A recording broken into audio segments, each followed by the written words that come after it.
à tous et bienvenue dans le tuto création de sleeves. Pourquoi créer des sleeves? Tout simplement, d'un point de vue économique déjà d'une part, d'un point de vue pratique d'autre part. Le problème avec les sleeves, c'est qu'il y a autant de sleeves qu'il y a de formats de cartes et encore des fois on ne trouve pas forcément le bon format, pour la bonne carte. Il existe plusieurs types de sleeves. Vous avez les sleeves, ce que j'appelle moi la sleeve premium, type Dragon Shield chez Gamergenic, Ultra Pro et autres. Sleeves généralement présentant un côté mat et un côté brillant. Celle-ci, ouais, format standard. Elles ont l'avantage d'être résistantes, d'être très pratiques, d'avoir un gain très pratique, notamment pour tout ce qui est mélange de cartes. Le petit souci principal de ce type de sleeve-là, c'est leur coût. On va pas se mentir. Généralement, je crois que pour une centaine, c'est à peu près 8,90 €. Enfin, on oscille entre 7 et 10 € suivant le type de sleeve. Ensuite, on a les autres sleeves. Vous avez les types sleeve Mayday. Là, c'est les premières sleeves avec lesquelles j'ai commencé. C'est les Mayday standards, hein. C'est pas les premiums, c'est celles qui font à peu près 40 microns. J'avais commencé par celle-ci, tout simplement leur coût, qui restait abordable. Le petit souci avec, ce type de sleeve, alors quelle que soit la taille par ailleurs, souvent moi j'ai eu des soucis, hem, en fait les cartes ne tenaient pas, à l'intérieur de la sleeve et quand on brassait les cartes, quand on mélangeait les cartes ou quand on les attrapait, tout simplement, les cartes sortaient. Donc pas pratique pour la mélange, pas pratique pour la protection, puisque pour le coup ça ne faisait pas son office. Mais surtout, je les avais achetés à l'époque, c'était pour leur prix, qui était quand même assez concurrentiel. Le souci en fait du pourquoi le tuto et pourquoi je fais ça, pourquoi je crée en fait mes propres sleeves, c'est tout simplement, dans une logique premièrement économique. Heu, pour ma part, je sleeve bon nombre de mes jeux, pas seulement de mes jeux deck building, heu, surtout pour l'aspect protection du jeu et pour l'aspect aussi d'une meilleure longévité. Du coup, s'est posé la question quand j'ai fait l'acquisition du jeu Thunderstone, et de ses extensions. Heu, c'est un jeu entre les extensions et tout ça, je pense qu'on arrive facilement pas loin de 1000 cartes. 1000 cartes, il était inenvisageable, pardon, que je sleeve, avec ce type de protection. J'aurais fait drastiquement augmenter le coût du jeu, d'autant plus qu'à l'époque, je l'avais eu en promotion. En super promo, puisqu'il ne se faisait plus. Avec ce type de sleeve, j'aurais largement dépassé le prix du jeu initial. Ensuite, je m'étais dit: du coup, j'utiliserai les Mayday standards, sauf qu'elles ne me convenaient pas. J'ai essayé, des Mayday premium, effectivement, beaucoup plus épaisses, mais pareil, j'avais toujours des problèmes de taille, et en fait, pour le coup, je trouvais que j'avais pas un bon rapport qualité-prix. Donc avec Thunderstone, je me suis dit: «Il faut que je trouve une solution 1 pour réduire les coûts et 2 pour trouver quelque chose qui soit le plus correct possible et le plus optimal pour moi». J'ai donc, décidé de créer mes propres sleeves. En termes de coût, j'y suis gagnante, il y a pas de souci là-dessus. Après, les sleeves que je vais vous montrer, la création que je fais, ça peut pas aller pour tout.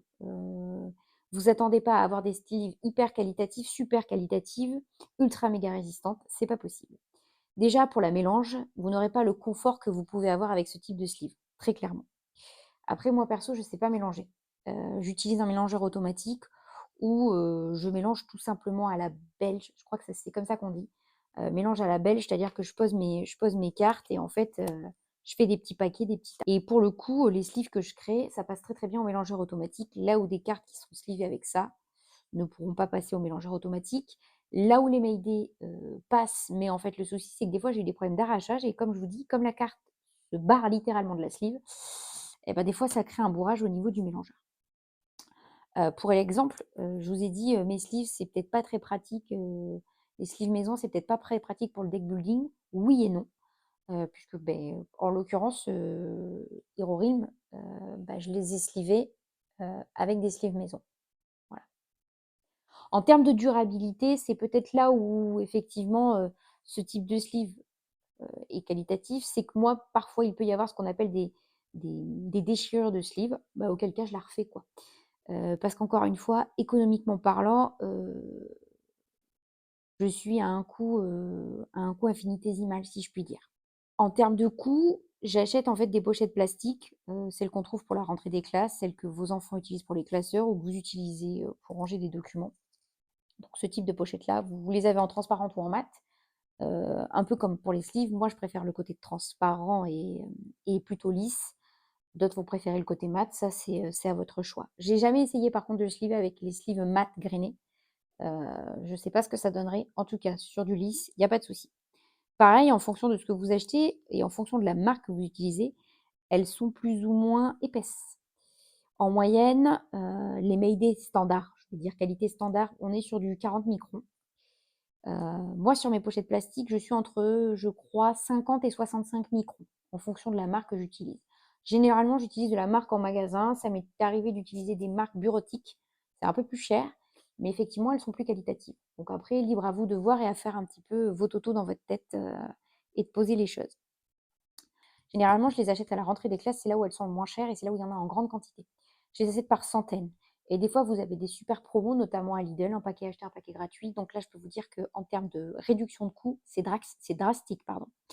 Généralement, c'est des pochettes de 100 qui reviennent aux alentours entre 2,50, je crois, et 3 euros. Sachant qu'avec 100 pochettes, je vais faire 900 sleeves, puisque je vais faire par feuillet, par pochette plastique, je vais faire à peu près 9 sleeves standards, de taille standard.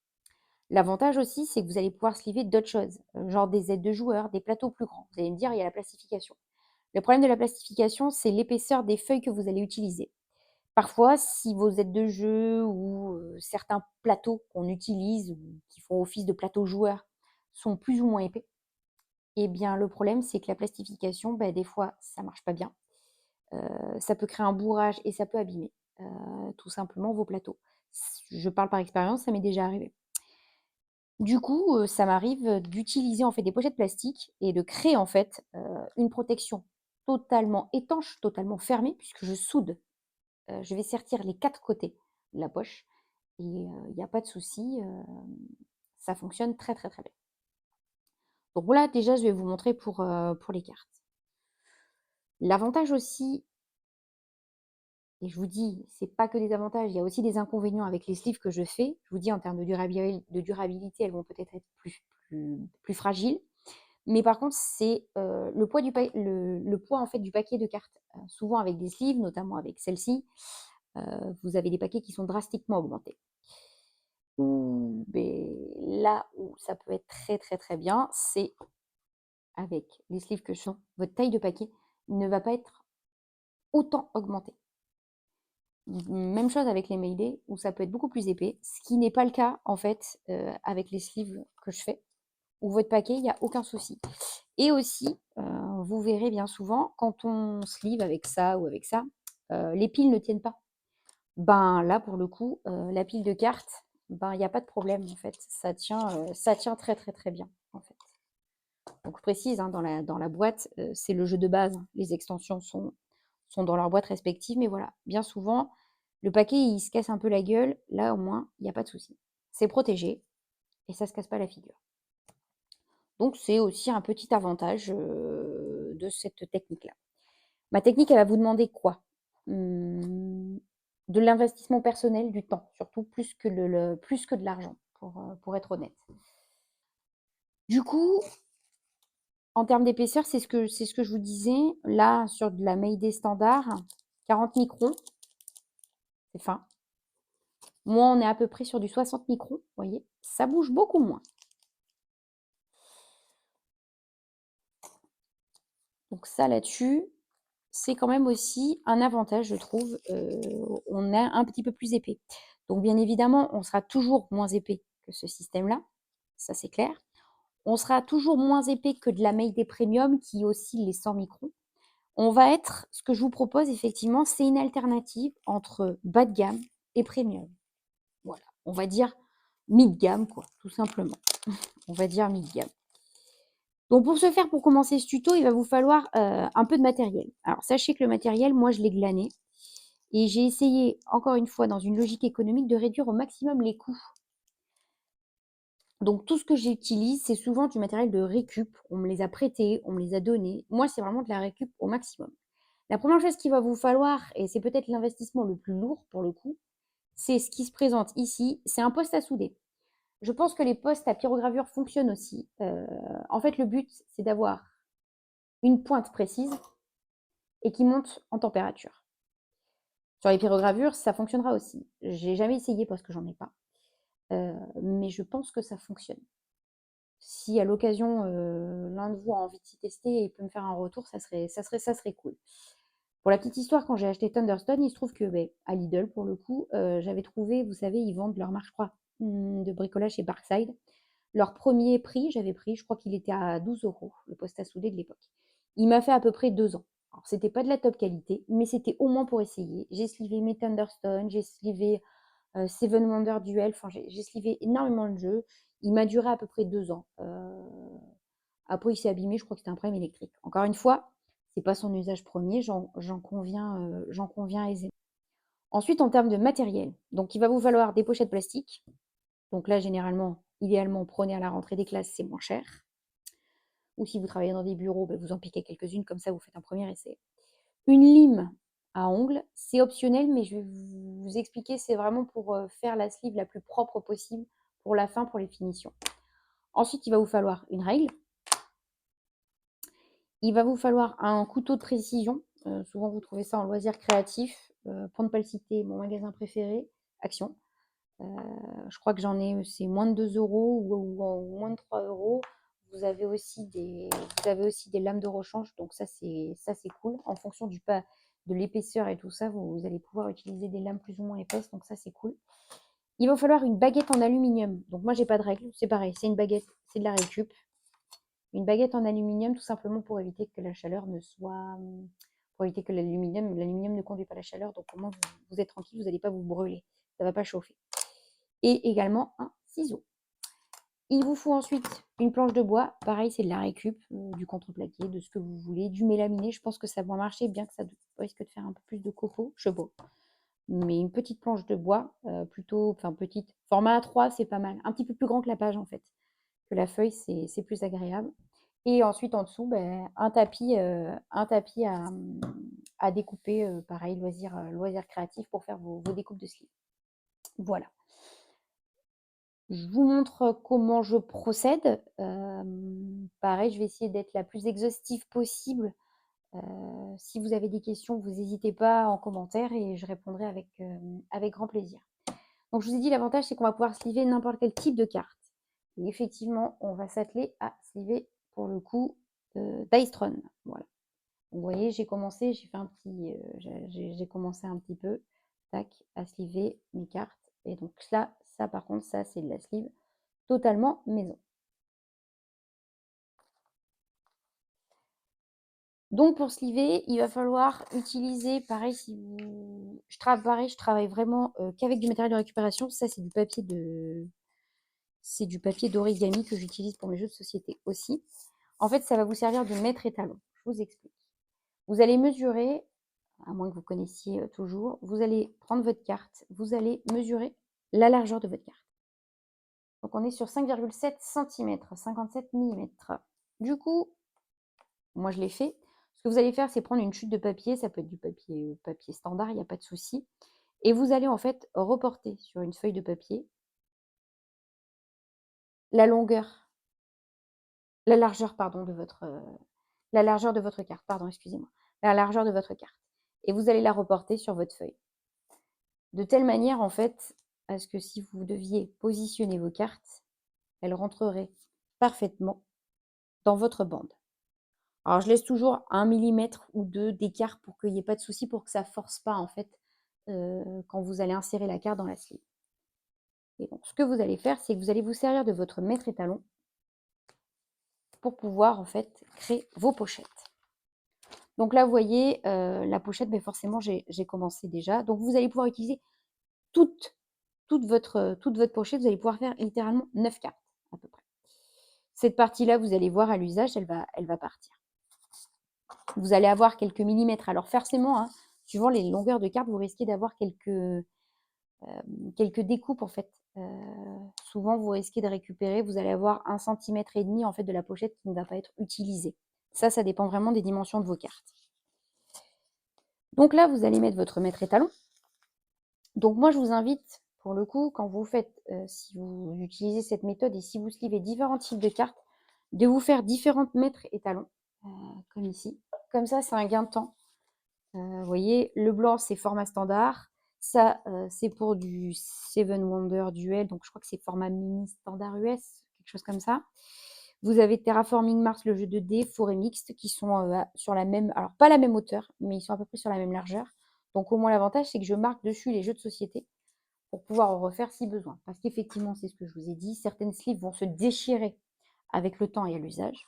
Donc, j'en fais toujours un petit peu d'avance pour pouvoir resliver derrière, il n'y a pas de souci. Une fois que vous avez mis votre mètre étalon dans votre pochette, vous allez venir à fleur, comme ceci. Alors, je vous conseille, après vous faites vraiment comme vous voulez, mais je vous conseille vivement de ne pas coller votre règle au rebord. Laissez dépasser un peu votre règle, recouvrir le rebord, parce qu'en fait, si vous êtes trop collé, en fait, ça va venir sertir sur la feuille, et du coup, en fait, ça ne sera pas totalement serti. Donc, vous laissez toujours 1 ou 2 millimètres. C'est pas grave, s'il faut, on refera des découpes, c'est pas un souci. Enfin, vous allez voir à l'usage. Donc, au début, on tâtonne un peu, et ensuite, vous allez utiliser votre poste à souder. Et vous allez venir le long, passer tout doucement votre poste. Idéalement, c'est bien d'avoir, alors, l'embout d'un poste à souder, ça s'appelle une panne, d'avoir une panne en forme de pointe, vous voyez, plutôt que plate. Il existe différents types de pannes. Notamment, je vous dis ça parce que sur le poste à souder Lidl, c'était ça. J'avais une panne pointe et j'avais une panne plate. Panne plate, c'est pas top. Voilà, vous faites à peu près 2 à 3 passages. J'en fais toujours 3 pour que ça soit propre. Pareil, pensez bien à toujours passer votre panne sur une petite éponge humide. C'est pour enlever les résidus de plastique. C'est pour une meilleure durabilité de votre appareil. Et à la fin, une fois que vous avez fini vos sleeves, pareil, faites pas non plus des grosses sessions sur des postes à souder de 3 ou 4 heures, c'est pas très très bon, vous faites des pauses. Vous remettez de l'étain, souvent c'est vendu avec les postes à souder, un peu d'étain sur la petite mine. Pareil, moi j'en ai de récupération, on m'en a donné, et puis voilà. Si vous avez des personnes bricoleurs autour de vous, généralement, ça peut toujours, ou des informaticiens, ça vaut le coup. Une fois que vous avez fait ça, votre bande pour mettre vos cartes est prête. Et donc là, vous allez venir intégrer votre carte dans votre bande. Alors moi, volontairement, je laisse toujours quelques millimètres de part et d'autre. Ça, après, c'est à l'appréciation de chacun. Pour Hero Realm, le jeu que je vous ai montré que j'ai slivé, je ne l'ai pas fait ça. Je suis vraiment allée au ras de la carte. Pour le coup, c'est pas très pratique parce que quand on va mélanger, et bien souvent à l'usage, vous risquez d'avoir une déchirure sur le côté. Alors que si vous laissez quelques millimètres, bah du coup, il y a un peu plus de souplesse et vous allez faire durer plus longtemps vos soudures. Voilà. Une fois que vous avez fait ça, vous l'intégrez. Donc là, vous allez vraiment être maître de ce que vous voulez, plus ou moins en hauteur. Est-ce que je l'enfonce plus? Est-ce que je veux vraiment que ça soit au bord de ma slip? Ça, c'est vous qui allez décider comment vous le faites. Pareil ici, on ne se met pas à fleur, on décale de quelques millimètres. Voilà. Pour éviter d'être sur la carte, c'est quand même mieux. Et pareil, vous passez 2 à 3 passages à peu près. Voilà. Tranquillement, pas trop vite, pas trop lentement non plus. Vous ne restez pas appuyé, hein, vous faites vraiment un trait suivi et voilà. Et donc là, c'est serti. Voilà. Et donc là, vous avez votre sleeve qui est prête. Tout bête. Donc là, par contre, ce qui risque d'arriver souvent, je vais essayer de vous montrer, c'est vous risquez d'avoir des petits copeaux de plastique souvent, parce que ça se prend dans le bois, parce que mon bois à force, il a certaines aspérités. C'est là qu'intervient votre lime. Voilà. Vous mettez un petit coup de lime en fait pour venir enlever les petits résidus, tout simplement. Voilà, ça fonctionne très très bien. Un petit coup de ciseau aussi, et moi je mets un petit coup de lime. Pareil, frottez pas trop longtemps ni trop fort, parce que forcément vous risquez de fragiliser votre soudure en fait, tout simplement. Donc là en fait la sleeve elle est prête, voilà. Et donc là vous allez pouvoir en faire, je vous dis, jusqu'à 9. Donc ce côté il est serti, c'est là que vous allez utiliser soit votre couteau de précision, soit votre ciseau. Vous allez venir tout simplement ouvrir votre sleeve, couper ou mettre un petit coup de ciseau. Vous allez pouvoir venir l'ouvrir. Vous allez de nouveau intégrer votre nouvelle carte. Voilà. Pareil, vous décidez si vous voulez faire dépasser un peu votre carte ou pas. Pareil, comme je vous ai dit, si vraiment vous n'aimez pas les rebords, bah, il n'y a pas de souci, hein. Vous venez sur le bord à quelques millimètres et vous venez enlever. Là, par contre, comme il va y avoir une petite épaisseur, il va falloir passer bien 3 fois pour enlever la bande. Je vais vous montrer, c'est pas un souci. Voilà. Donc, on va dire qu'on va mettre comme ça. Tac. Vous laissez hop, quelques millimètres. Et là, vous venez passer 1, 2 et 3. Voilà. Ça passe comme ceci. Et terminé, votre sleeve, elle est prête. Alors, si vraiment vous êtes un maniaque ou une maniaque et que vous trouvez qu'il y a trop d'espace, je vous montre, il n'y a aucun problème. Vous reprenez votre carte, pareil, vous vous mettez sur le bord. Tac. Et on va dire, on va réduire cet espace-là. Donc là, je vous conseille de bien passer 3 fois. Parce que des fois, ça peut ne pas s'enlever de manière pratico-pratique. Vous rincez bien et vous allez, avec votre ongle, passer sur la bordure. Et voilà. Et vous enlevez la bande en trop, il n'y a pas de souci. Et là, du coup, voilà, vous avez une sleeve avec des rebords moins importants. J'ai presque envie de vous dire que, bon, on est pas mal, quoi. Qu'on est pas mal, je trouve. Voilà. Pareil pour les petits bords, comme je vous ai dit, vous pouvez passer un petit coup de lime. Moi, j'ai tendance aussi à le faire quand j'ai tout mon paquet, tout bêtement. Quand vous allez avoir tout votre paquet, vous allez pouvoir en fait venir donner un petit coup, venir brosser sur les bords. Voilà, pas trop longtemps, ni trop fort. Mais voilà, après, votre sleeve, voilà, votre carte, elle est dedans et elle tient, quoi. Là où je vous dis, je trouve que les Mayday, les cartes étaient pas bien tenues et avaient tendance à glisser, ben là, ça glisse pas, quoi. Ça glisse pas, c'est en place. Alors, certains diront, les plus puristes d'entre nous vont dire: «Ouais, mais tu risques d'avoir quelques millimètres, ça risque pas d'être à la même hauteur». Perso, c'est pas ce que je recherche. La perfection, je l'aurai jamais, c'est pas possible. J'aurai pas une perfection industrielle. Par contre, ce que je veux, c'est quelque chose, d'agréable à manipuler, qui soit propre, heu et qui n'empêche pas la jouabilité du jeu, et ce qui est le cas. Et donc ça rentre très bien dans les game, tricks, pour le coup, vous allez voir, il y a aucun souci. Hop, et vous allez venir pouvoir ranger vos cartes et il y a pas de problème. Heu, alors après, comme je vous ai dit, il y a c'est moins épais qu'avec des sleeves standards ou avec, des sleeves premium. Là, pour le coup, c'est bien, ils ont prévu 2 emplacements. Perso, c'est ce que je mets. Moi, je mets dans les 2 emplacements. Je mets dans les 2 emplacements, parce que bon, bah, sinon ça rentre pas nickel, quoi. Mais vous voyez, par exemple, pour mon paladin, tout a été rangé et ça donne ça, quoi. Voilà. Tout est bien rangé, tout est bien rentré et ça a été slivé. Alors je vous dis, je sais pas mélanger. Peut-être que quelqu'un qui mélange pourrait me dire: «Bah, en fait, tu as une super mélange. Il y a aucun souci». Je sais pas mélanger comme ça, donc je peux pas vous dire si c'est vraiment, compliqué, si c'est vraiment pas le top et tout. Peut-être que certains d'entre vous, s'ils essayent, ils pourront vraiment me faire des vrais retours. En tout cas, moi, pour l'usage que j'en ai, ça fonctionne très bien, quoi. Donc voilà, c'était, ma petite méthode pour vous faire des sleeves, beh, on va dire bon marché, plus que de mauvaise qualité en soi, hein. C'est surtout, pour réduire les coûts. Ça va vous permettre de sleever pas mal de jeux, de pas vous embêter avec l'achat de différents types de formats. Heu, vous achetez des pochettes et puis, en avant, quoi, vous décidez de sleever, le type de format que vous voulez et ça posera, aucun problème. la voyez d'Ice Run, il n'y a pas de souci. Hero Realm a été slivé. Pour la petite histoire, Hero Realm, ça fait plus de 6 ou 7 ans que je l'ai. J'ai eu quelques déchirures de sleeve. Je crois que j'en ai peut-être changé moins d'une dizaine. Et j'ai à peu près plus de 50 à 60 parties. Même, ouais, à peu près. Plus de 60 parties d'Hero Realms.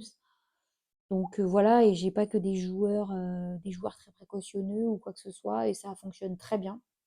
Donc, donc si ça peut vous aider, si ça peut être une manière pour vous d'aborder les choses différemment et les coûts, c'est surtout ça. Donc ce qui est intéressant, voilà, c'est surtout de se dire que pour 100 pochettes, avec 100 pochettes, vous faites 900 sleeves pour 3 euros. Je vous laisse faire le prix unitaire.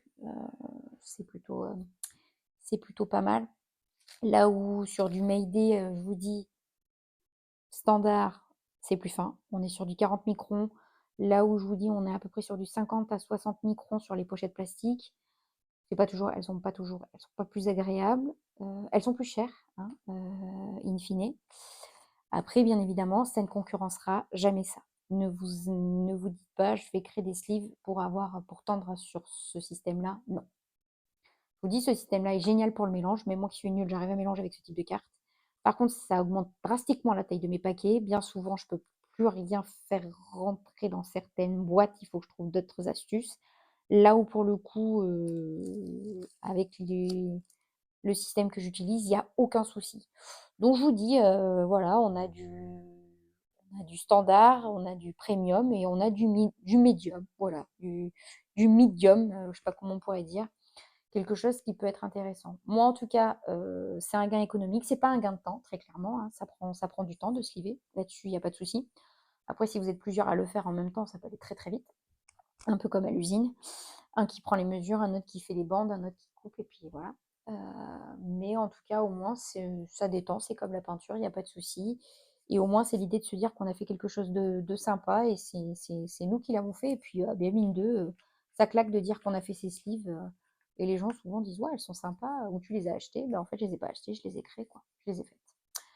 Donc voilà, j'espère que mon tuto aura pu vous aider. J'espère que vous essayerez, hein, pour certains d'entre vous, que vous me ferez des retours, savoir si ça vous a aidé. Je vous ai dit, cette méthode n'a pas que des aspects positifs, loin s'en faut. Mais au moins, moi, j'y ai trouvé en tout cas un bon équilibre. C'est ce que je vous ai dit entre coût économique et praticité. Ça ne sera pas les plus pratiques, très clairement, mais en termes d'un point de vue économique, c'est quand même assez imbattable, quoi. Donc, c'est surtout ça. Ça m'évite de devoir aussi stocker plusieurs tailles de sleeves. Voilà, je reçois des jeux, j'ai besoin de les sliver, j'achète mes pochettes, je fais mes pochettes terminées, enfin, je fais mes sleeves avec mes pochettes terminées, on n'en parle plus, quoi. Là où sur certains, des fois, vous avez des ruptures de stock, sur plein de sleeves. Au moment où vous achetez votre jeu, ça vous oblige à acheter une autre marque ou autre, à attendre. Il n'y a pas ce que vous voulez, vous n'avez pas les sleeves exactement, machin. Bah, au moins, là-dessus, c'est vous qui allez décider, c'est vous qui allez être maître de ce que vous avez envie. Si vous voulez un peu de débord, pas de débord. Bah, écoutez, je vous souhaite une bonne continuation. Bon jeu à vous tous, continuez de jouer. Et puis, à vous. À vos postes à souder pour la création de ce livre et surtout, n'hésitez pas à me faire des retours, il n'y a aucun souci. Sur ce, je vous souhaite une bonne journée.